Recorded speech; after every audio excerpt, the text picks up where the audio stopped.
25 years into Marcy and Gordy's marriage, the moment they'd been waiting for had finally arrived. Their dream home was theirs at last.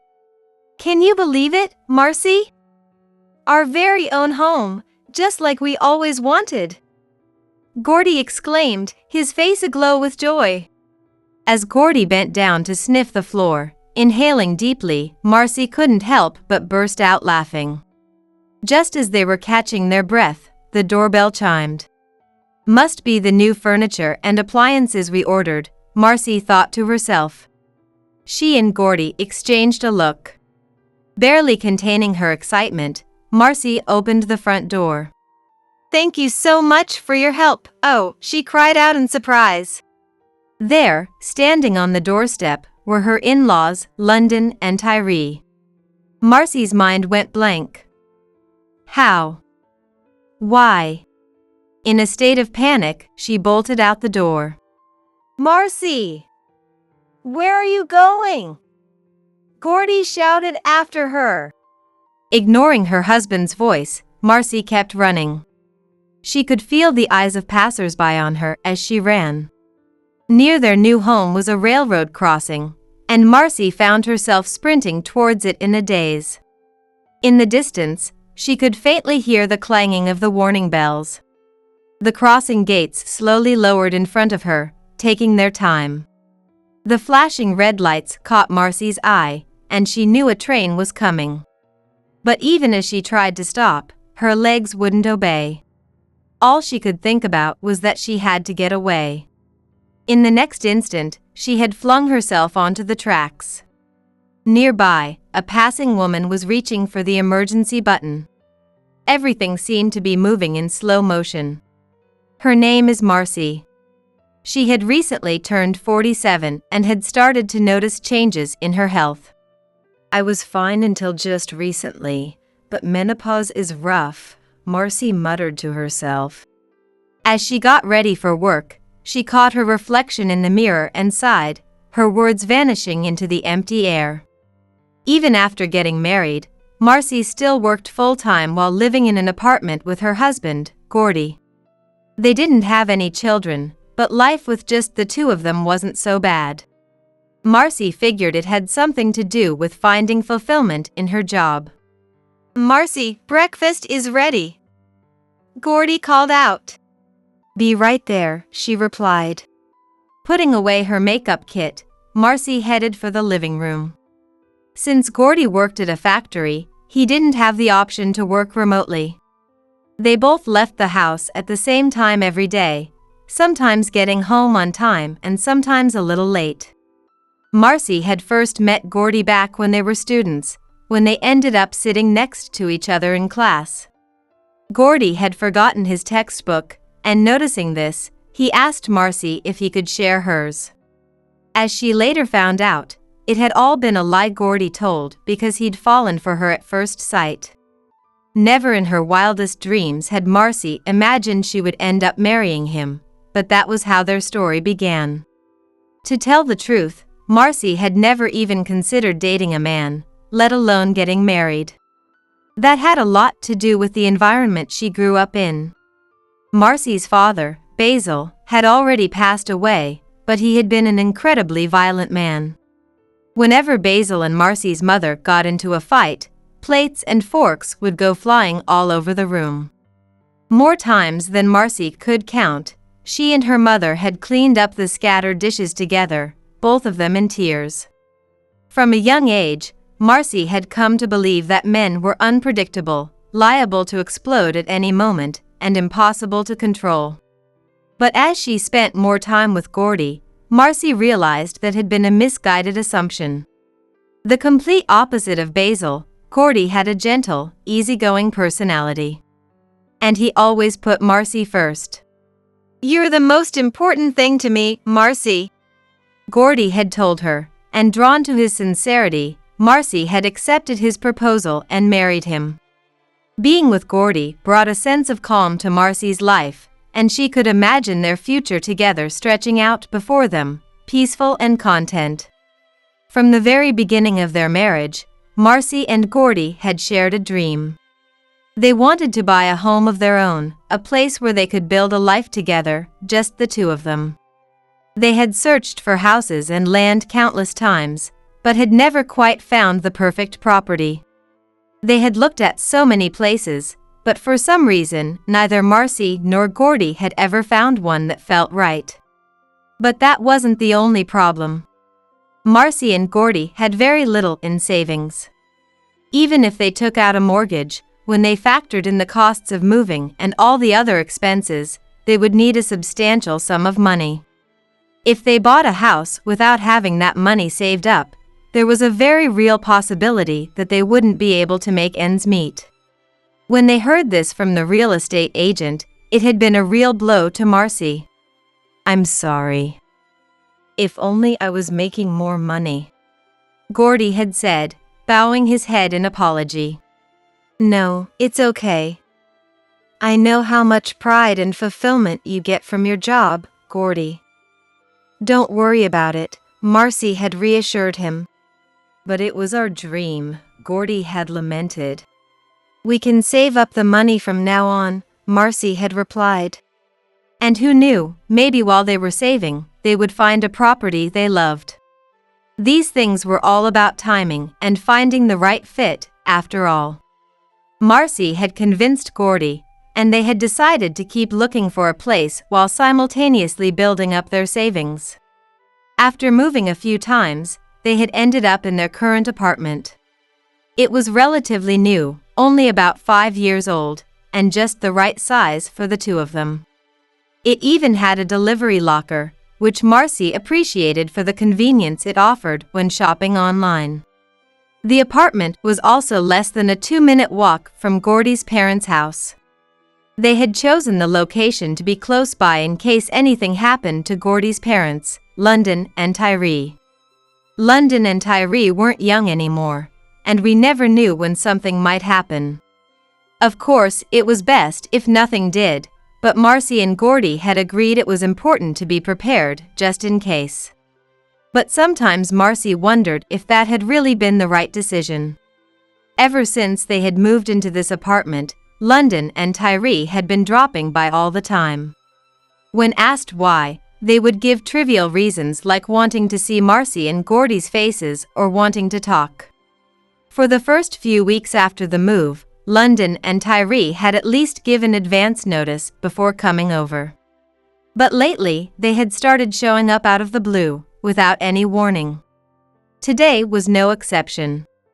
"Marcy, we've come to see you," London had said with a smile over the intercom.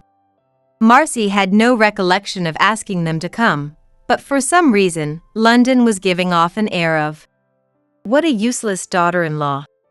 Behind London, Tyree stood stock-still. They were clearly waiting for the door to be opened, as if it were the natural course of events. "Hurry up and let us in. We're freezing out here in this cold wind," Tyree had grumbled. Perhaps because it was early spring, the strong gusts of wind were still chilly. But considering they had come over uninvited, wasn't that a bit rich? Marcy thought to herself. She swallowed the words that had risen to the tip of her tongue. "I'll be right there to open the door," she said instead.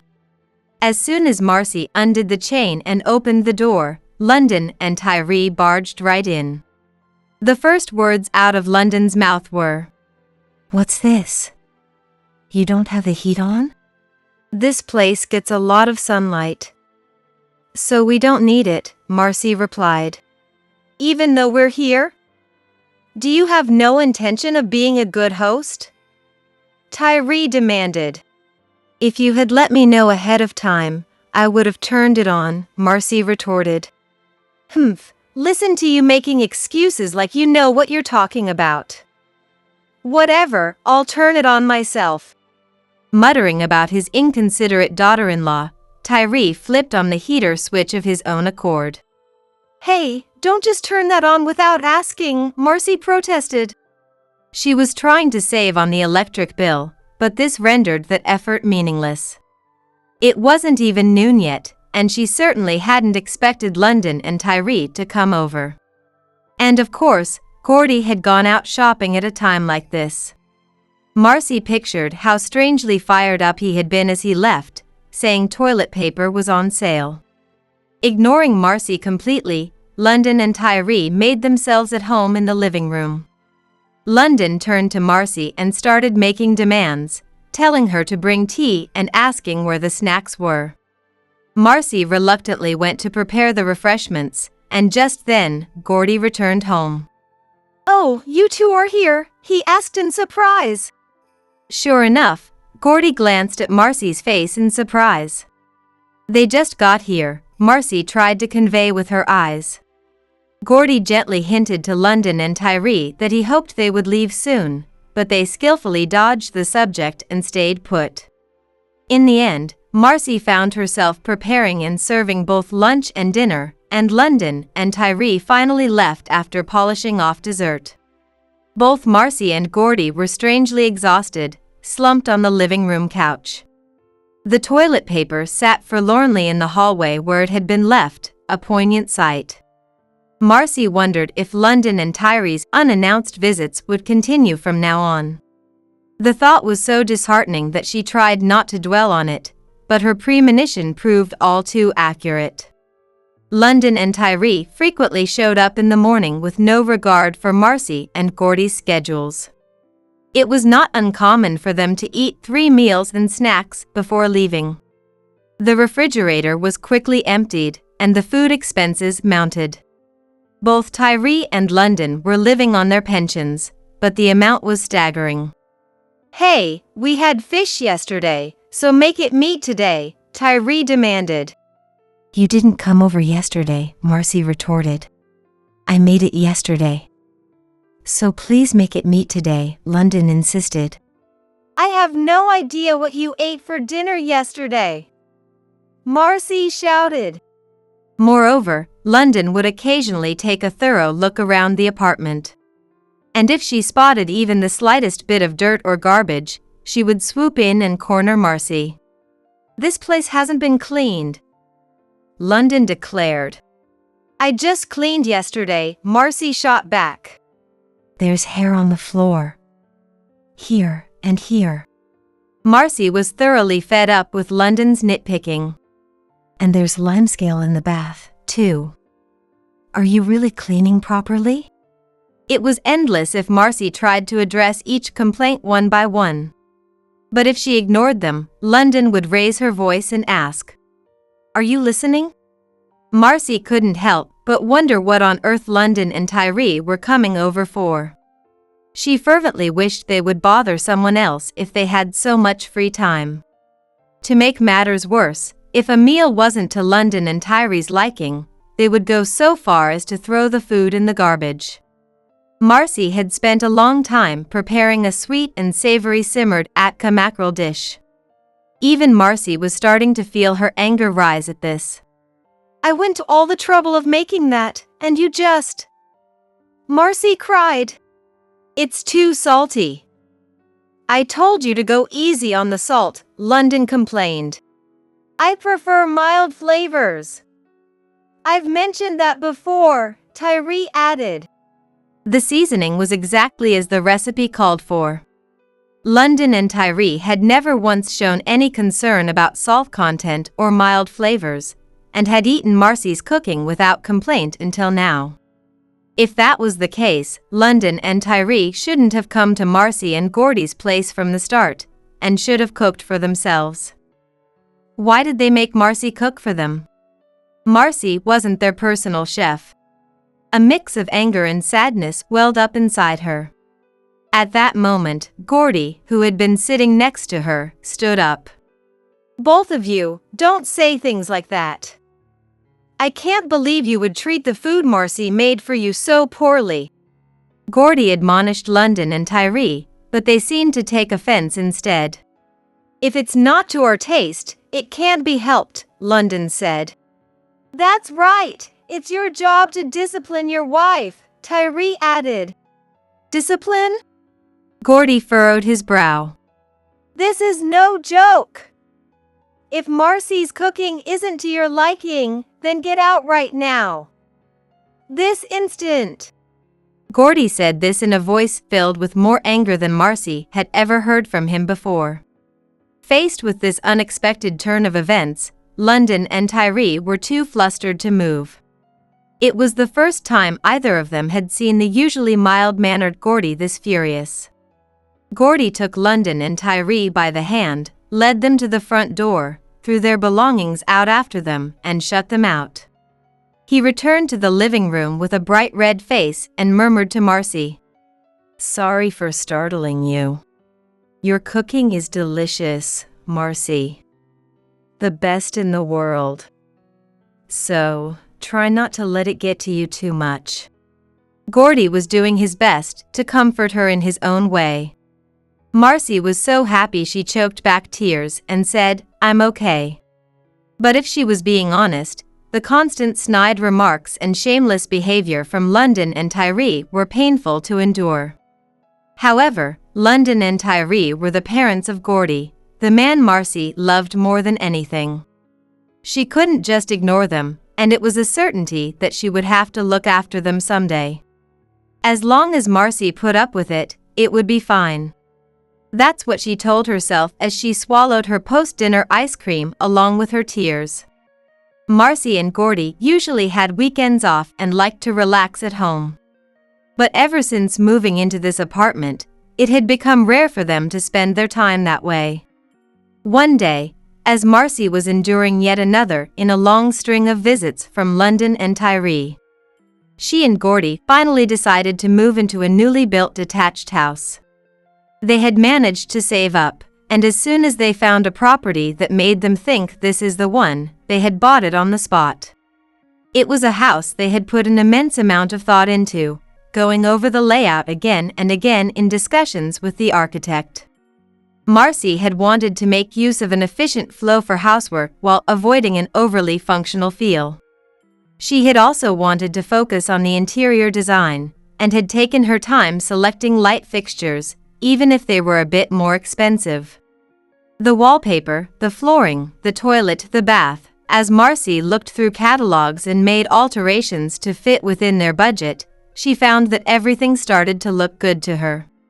Moreover, at Gordy's suggestion, they had decided to build their house far away from London and Tyree's place. It had happened when Marcy and Gordy were talking about reconsidering their criteria as they searched for a property. According to Gordy, whenever London and Tyree came over, Marcy's face seemed to turn pale. "I don't mean to, but," Marcy said. "I'm happier when you're in good spirits, Marcy. So let's put a little distance between us and my parents." With those words, Gordy smiled brightly. Certainly, if there was a physical distance, Marcy thought she would be spared from London and Tyree's unannounced visits. If anything happened, they could deal with it then. At Gordy's suggestion, Marcy's heart naturally felt lighter. Once they changed this criterion, strangely enough, Marcy and Gordy easily found a good property. And even during the purchase process, things proceeded smoothly, and Marcy felt like their struggles up until then had been rewarded. Marcy even thought that being able to endure London and Tyree's heartless words might have been thanks to this house. Once we leave this apartment, things should get easier. Marcy decided to hold on to hope, always telling herself this in her heart. From before they started preparing for the move, the entire time until the house was finished, Marcy could hardly contain her excitement for their new life. Occasionally, she would go see the house by car and bring tea for the workers on site. Gordy was giddy with anticipation too, and eagerly tackled the task of packing for moving day. Including cleaning, they spent about 2 weeks on it. Originally, it was a cozy 2DK room, so they didn't have many belongings, but it was still enough for 2 people. Marcy was grateful to have Gordy helping her. "Do you think we'll still use these dishes?" "Let's throw out anything we don't need," Gordy said. "You're right," Marcy replied. Marcy thought they would rarely be sharing meals with London and Tyree anymore. Thinking that, she felt a little bit relieved. It probably wouldn't be a problem to reduce their tableware a little. On moving day, once they had finished packing up bedding items and everything was ready, the movers arrived. Two rather burly guys efficiently carried out the boxes and furniture. Their cargo handling was astonishingly smooth, and in no time at all, the apartment was empty. After seeing off the movers' truck, Marcy and Gordy handed over the apartment key to the landlord, thanked him, and left. Marcy wondered when was the last time she had felt this refreshed. On the way from the apartment to their new home, neither Marcy nor Gordy could hide their joy. London and Tyree would no longer be barging into their house uninvited. From here, it would take about an hour by car to reach their new home.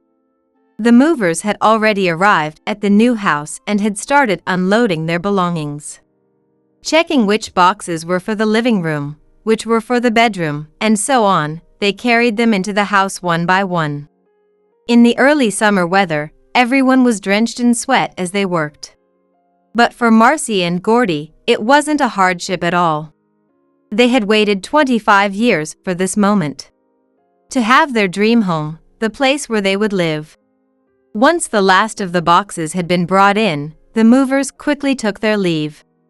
Marcy and Gordy wiped the sweat from their brows and breathed a sigh of relief. Our long-awaited dream home, Marcy. Gordy lay on the living room floor, nuzzling his cheek against it, and spoke with deep emotion. Hey, we haven't cleaned in here yet. But look, you can smell the scent of wood. Watching Gordy sniff the floor with exaggerated inhalations, Marcy couldn't help but burst out laughing. It would be nice if we could get a cat someday. Oh, you've been thinking about that? I'm sure you wanted to put even more effort into the interior design too, Marcy. Go ahead and decorate it however you like. From the small things to the big things, Marcy and Gordy talked about their future. Then suddenly, Gordy sprang to his feet and went out the front door. What's wrong? Marcy asked. Marcy also went outside after him, and when Gordy beckoned her over, she tried standing next to him. Gordy puffed out his chest as he looked up at the newly built house. Let's spend our second life together happily here. Yes. Marcy felt she could really depend on her husband's unusually powerful declaration of resolve. She wanted to toast to their new life, but she held back and waited for the next load of belongings. Marcy and Gordy had bought new furniture and appliances to go with the move. The delivery was scheduled for this afternoon, so it should be coming soon. About an hour after arriving at their new home, the doorbell chimed. It must be the furniture being delivered. As they unpacked, Marcy and Gordy grinned at each other. Marcy stopped what she was doing and, suppressing her excitement, opened the front door. Thank you for your hard work. Ah. She had intended to greet the delivery person, but standing there were London and Tyree. London and Tyree glanced at Marcy with amusement and peered nosily into the house from the entrance. Well, isn't this a lovely house? Let us take a look. London and Tyree pushed Marcy aside and barged right in. How stingy of you. You should have shown us around too. Kicking off their shoes haphazardly in the entryway, London and Tyree nonchalantly told Marcy to put them away properly. Marcy's mind went blank, wondering why and how. She hadn't told London and Tyree the address of her and Gordy's new house. There was no way Gordy would have told them either, so how did they find out about this place? Marcy's heart pounded and she couldn't stop sweating. Marcy, the furniture is, Tyree, London, why are you here? Gordy, who had come out into the hallway, ran into London and Tyree.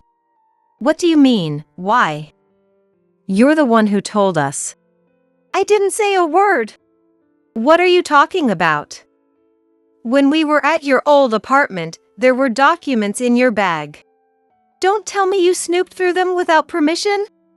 They were right there, so of course I saw them. London insisted that it wasn't intentional. They said they had written down the new address from those documents and come here. Now, hurry up and show us around inside. Tyree! Don't just go in without permission. We haven't even finished unpacking yet. Gordy tried frantically to stop London and Tyree somehow. This was the house where Marcy and Gordy were going to live. And yet, London and Tyree had no qualms about entering without permission. Why were London and Tyree barging in so presumptuously? Feeling like they were trampling on her heart with their shoes on, Marcy glared at London and Tyree. Both of you, please don't come in any further. Marcy tried to squeeze out the words in a trembling voice, but London and Tyree wouldn't listen. What are you saying, you good-for-nothing daughter-in-law? That's right. Besides, you're the ones at fault for moving without telling us. Don't you think it's wrong to enter someone's house without permission too? A son and daughter-in-law's house is the same as our own house, isn't it? We have our own room here too, don't we? There's a limit to how shameless you can be. Please, just go home for today. Gordy raised his voice. However, Tyree looked utterly baffled, as if he truly didn't understand. Why? Were you planning to have a housewarming party with just the two of you? How unfilial. That's not it. We're in the middle of unpacking right now, so we're not in a position to entertain you and London. Stop mumbling. It's because of this daughter-in-law that even Gordy has gone strange. No matter how you looked at it, the inside of the house was still a mess, and the furniture and appliances hadn't arrived yet. Marcy was astonished that Tyree and London thought they would be entertained when they hadn't even bought groceries yet. What shameless attitudes London and Tyree had. Gordy was patiently explaining to Tyree, trying not to agitate him, that he should refrain from entering the house. But Tyree, perhaps finally unable to contain himself, shouted, "Shut up!"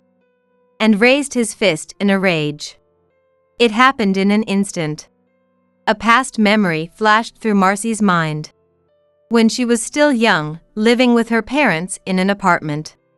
Marcy didn't know what had caused it that time, but her dad Basil had said, "Shut up!" and raised his fist at her mom. She felt like she had watched it happen from her mom's arms. Her mom had begged him tearfully, "Stop, don't hit this child." At the sight, which felt like a revolving lantern, Marcy's legs trembled and her heart raced uncontrollably. Marcy's mind went blank, and in a state of panic, she ran out the front door barefoot. "Marcy! Where are you going?" Hearing Gordy's voice, Marcy started running without a second thought. She could tell that passers-by were looking at her. Gordy came running after Marcy from behind. Near their new home was a railroad crossing, and Marcy had run there in a daze. In the distance, she could faintly hear the warning bells ringing. The crossing gate slowly lowered in front of Marcy, taking its time. The flashing red lights entered Marcy's field of vision, and she thought a train was coming. But even when she tried to stop, Marcy's legs wouldn't listen. She had to escape. Marcy's sole thought was that she had to get away from Tyree. The next instant, Marcy had leaped onto the train tracks. Nearby, a passing middle-aged woman was reaching for the emergency button. Everything seemed to be moving in slow motion to Marcy. "Marcy!" Before she could even blink, Marcy's hand was grasped and her body was pulled back. With a thud, Marcy fell on her backside, and she could see the crossing gate finish lowering in front of her. The train passed through the black and yellow stripes, its roar resounding. It all happened in a matter of seconds. As the warning bells fell silent, Marcy felt as if the flow of time had resumed. Gasping for breath, Marcy turned around without even fixing her disheveled hair. There, sitting on the ground and panting just like Marcy, was Gordy. "Thank goodness!" I'm so glad I made it in time. With a faint glimmer of tears in his eyes, Gordy murmured those words. Several neighbors, apparently having heard the commotion, came over. The woman who had tried to press the emergency button had turned pale. Marcy's face must have been ashen too, as some people even suggested calling an ambulance. But fortunately, Marcy didn't have a single scratch on her. Gordy was also unharmed and safe. Since he had run at full speed, Gordy joked that he would probably have sore muscles tomorrow. Right after moving in, they were already being teased for being a couple that was hard on the heart. Surrounded by the neighbors, Marcy looked at their new house and saw the silhouettes of London and Tyree at the entrance. It was London and Tyree. London and Tyree stared at Marcy and Gordy in blank amazement, standing stock still as if they didn't know what had happened. After the commotion, London and Tyree berated Marcy harshly, but Gordy denounced them in strong terms. I've told you about Marcy's family situation before. What? You're making too big a deal out of this. Back in the day, this kind of thing was normal. That's right. Raising a fist is no big deal. Back in the day or whatever, that has nothing to do with this. Just go home for today. With those words, Gordy chased London and Tyree out of the house. Grumbling all the while, London and Tyree reluctantly left. Feeling guilty, Marcy sat down in the living room, hugging her knees. But at the same time, she was happy that Gordy had tried so hard to protect her. When Gordy came back, Marcy thinks she probably had a strange expression on her face. They really don't get it at all. It's embarrassing that London and Tyree are my actual parents. Indignant, Gordy sat down next to Marcy. Looking around, the room was littered with boxes in the middle of being unpacked. For a while, Marcy and Gordy gazed at them. Marcy didn't know how much time had passed, but she suddenly looked at Gordy. There was something oddly comical about seeing middle-aged Gordy sitting cross-legged with his body scrunched up. Gordy mumbled apologetically, "I'm sorry. It's all because I was careless." Huh? Gordy was probably talking about how London and Tyree had found out the address of this house. "I didn't think London and Tyree were the type to snoop through other people's things. I'm really sorry." "It's not something you need to apologize for, Gordy," Marcy said. That wasn't all. Gordy shed tears as he spoke. "Because of my parents, Marcy had to relive painful memories from the past." Marcy couldn't say anything. It was true that in that moment, Marcy had experienced a flashback because of Tyree's actions, but she didn't feel like blaming Gordy for it. "I'm truly sorry. I'm going to reevaluate my relationship with London and Tyree going forward." Saying that, Gordy later declared that he was cutting ties with London and Tyree except for funerals. It must have taken a great deal of resolve for Gordy to cut ties with his own flesh and blood. Marcy told him he didn't have to go that far for her sake, but Gordy refused to budge. "Because you're the most important thing to me, Marcy." For some reason, those words made Marcy feel like she had been saved, and she said nothing more. Marcy decided to believe in Gordy's words, unchanged from usual.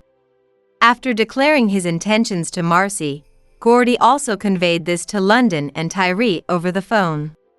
Naturally, London and Tyree were outraged on the other end of the line and started making a fuss about coming over right away. However, Gordy wouldn't give in either. "I won't go to the police about what happened this time, but listen up. If you ever come to my house again, I won't hesitate to report you." The moment the words police and report came out, London and Tyree fell silent. "If you're going to insist like that, then do whatever you want." After a moment of silence, Gordy's mother apparently spat out those words and hung up the phone. Since then, visits and contact from the two of them had stopped completely. Cut off by Gordy, London and Tyree had no other relatives to rely on. Both Tyree and London were living on their pensions, but the amount was staggering. They had even complained before that it wasn't nearly enough to cover their living expenses. Apparently, London and Tyree were still living from day to day in hardship. On the other hand, Marcy and Gordy were enjoying peaceful days. On their days off, just like before, aside from going shopping, they often spent time relaxing at home. On a clear day after the rain had lifted, Marcy and Gordy were standing in front of the railroad crossing. They were on their way back after finishing their shopping that day. As the warning bells fell silent with a clang, the crossing gate slowly rose. Every time they saw this railroad crossing, it reminded them of that time, and it became a topic of conversation for the two of them.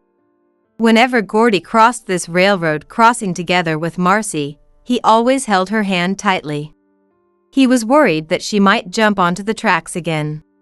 "It's okay, I'm not going anywhere anymore," Marcy said, smiling and looking straight at him. Her husband, usually so gentle and soft-spoken, had looked like a movie or drama hero in that moment. Marcy had fallen head over heels in love with him all over again because of that gap, but she still kept that a secret.